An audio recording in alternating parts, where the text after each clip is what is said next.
नमस्कार बच्चों। आज जो मैं आपको कहानी सुनाने जा रही हूँ उसका शीर्षक है 3 अक्लमंद भाई। तो चलिए शुरू करते हैं। एक बार का जिक्र है कि कहीं एक गरीब आदमी रहता था जिसके 3 बेटे थे।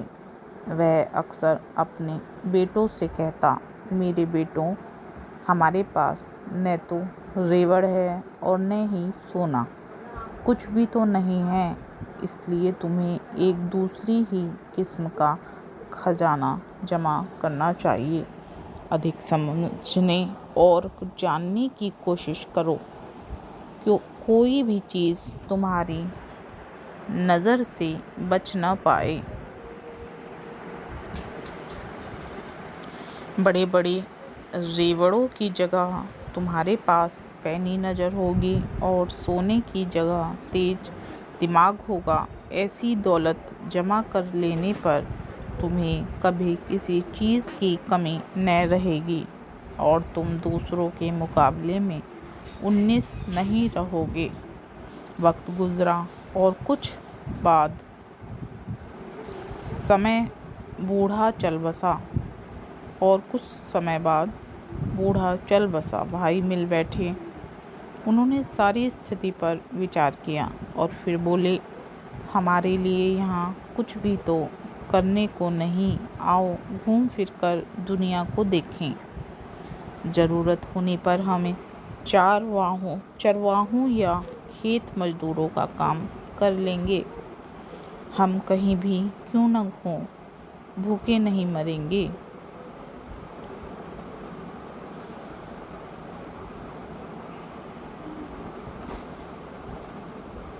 चुनांचे वे तैयार होकर सफ़र पर चल दिए। उन्होंने सुनसान वीरान घाटियाँ लांघी और ऊंचे ऊंचे पहाड़ों को पार किया। इस तरह वे लगातार 40 दिनों तक चलते रहे। उनके पास जितनी खुराक थी अब वह खत्म हो गई थी। वे थककर चूर हो गए थे और उनके पैरों में छाले पड़ गए थे, मगर सड़क थी कि खत्म होने को नहीं आ रही थी। वे आराम करने के लिए रुके और फिर आगे चल दिए। आखिर उन्हें अपने सामने वृक्ष, बुर्ज और मकान नज़र आए। वे एक बड़े शहर के नज़दीक पहुंच गए। तीनों भाई बहुत खुश हुए और जल्दी जल्दी कदम बढ़ाने लगे। जब वे शहर के बिल्कुल निकट पहुंच गए तो सबसे बड़ा भाई अचानक रुका। उसने ज़मीन पर नज़र डाली और बोला, थोड़ी ही देर पहले यहाँ से एक बहुत बड़ा ऊँट गुजरा है। वे थोड़ा और आगे गए तो मंझला भाई रुका और सड़क के दोनों ओर नज़र डालकर बोला, ऊँट काना था।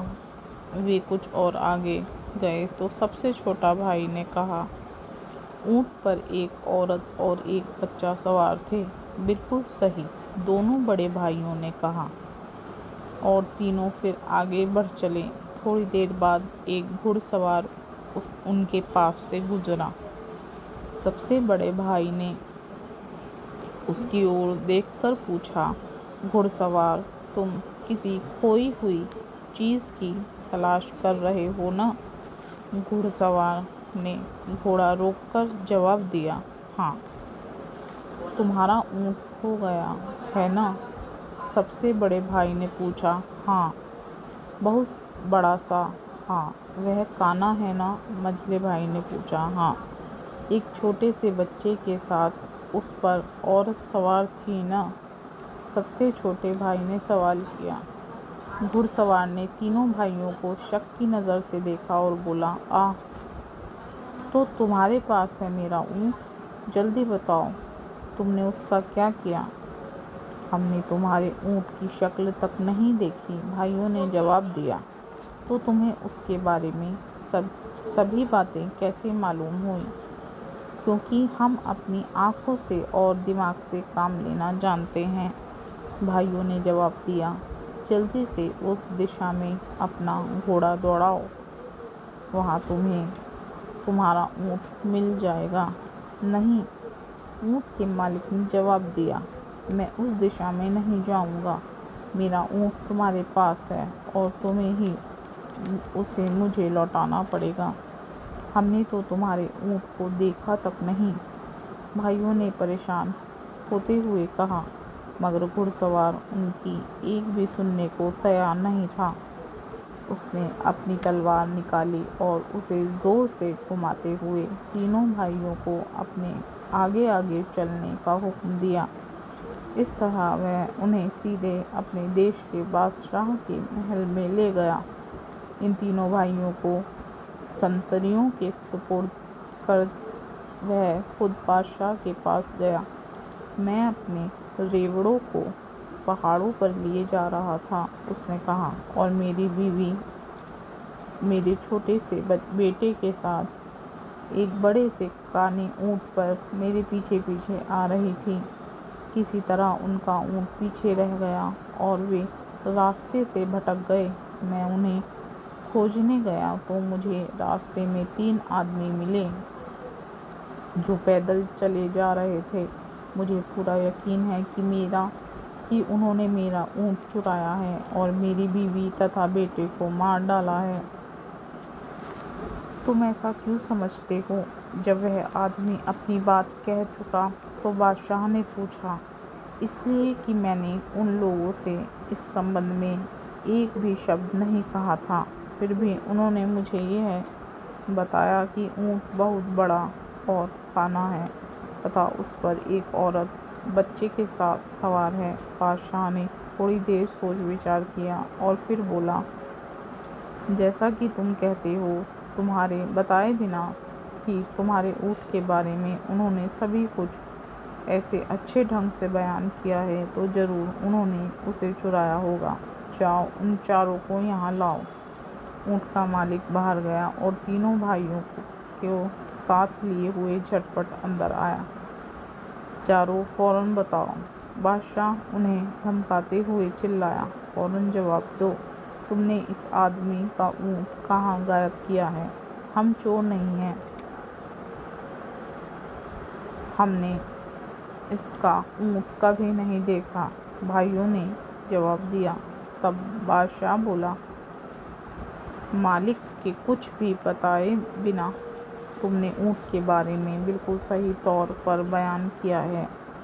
अब तुम यह कहने की कैसे ज़रूरत करते हो कि तुमने उसे नहीं चुराया? बादशाह, इसमें तो अचंभे की कोई बात नहीं है, भाइयों ने जवाब दिया। बचपन से ही हमें ऐसी आदत पड़ गई है कि हम किसी चीज़ को अपनी नज़र से नहीं चूकने देते। हमने चीज़ों को पैनी नज़र से देखने और दिमाग से सोचने के काम में बहुत वक्त लगाया है, इसलिए ऊँट को देखे बिना ही हमने बता दिया कि वह कैसा है। बादशाह हंस दिया। किसी चीज़ को देखे बिना ही उसके बारे में क्या इतना कुछ जानना मुमकिन हो सकता है? उसने पूछा। हाँ, मुमकिन है, भाइयों ने जवाब दिया। तो ठीक है, हम अभी तुम्हारी सच्चाई की जांच पड़ताल करेंगे।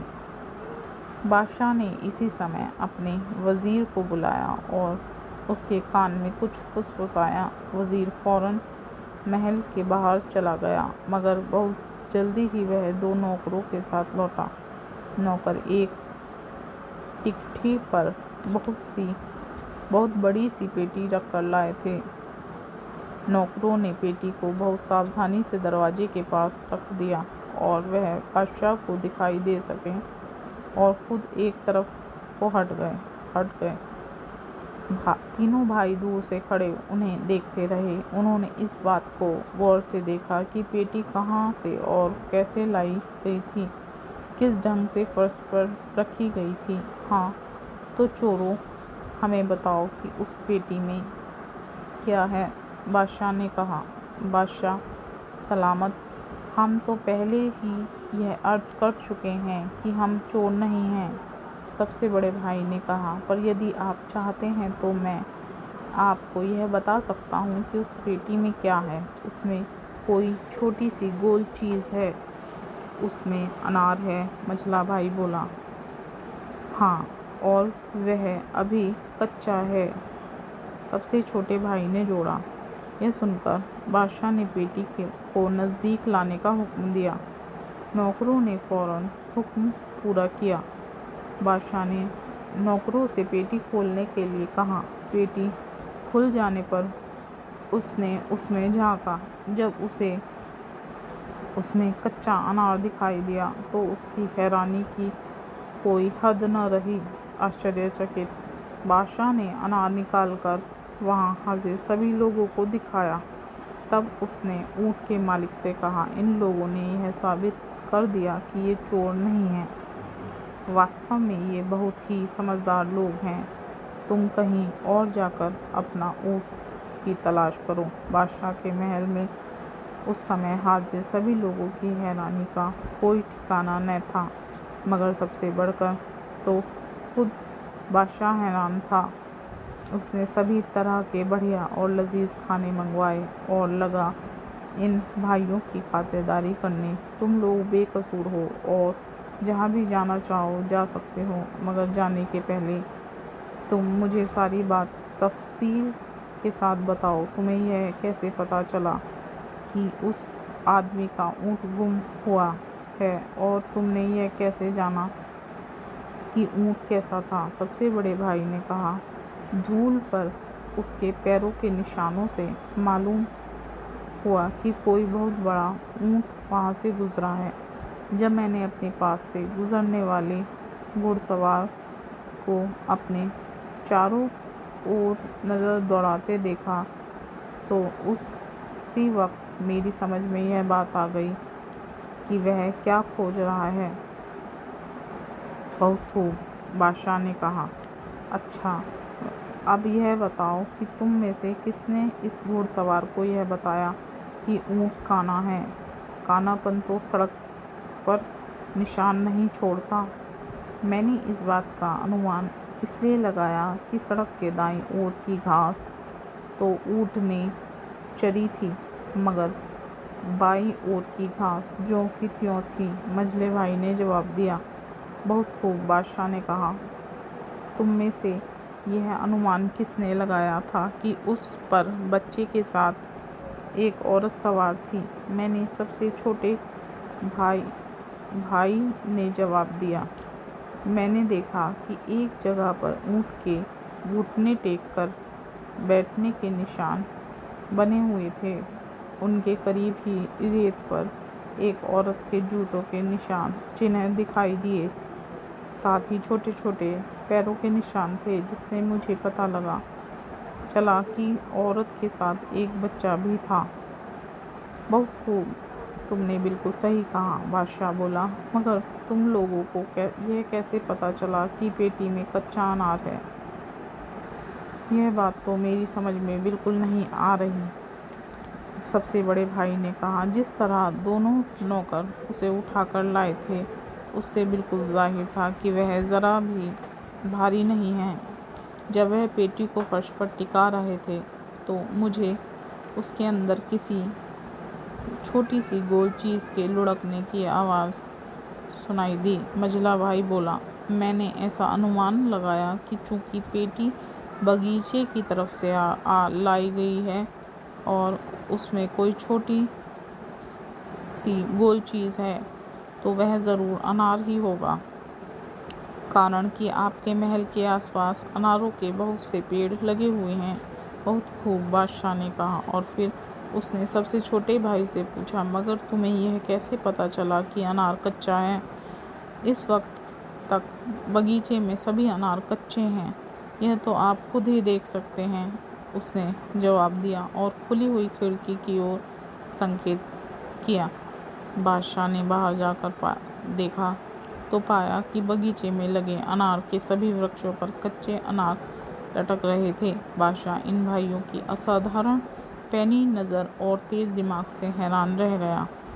धन दौलत या किसी दुनियावी चीज़ों के नज़रिए से तो तुम बेशक अमीर नहीं हो, मगर तुम्हारे पास अक्ल का बहुत खजाना ज़रूर है, उसने तारीफ़ करते हुए कहा। तो बच्चों, आपको ये कहानी कैसी लगी कमेंट बॉक्स में ज़रूर बताएं और ऐसी ही रोचक ज्ञानवर्धक कहानी सुनने के लिए चैनल को लाइक और सब्सक्राइब करना ना भूलें। धन्यवाद।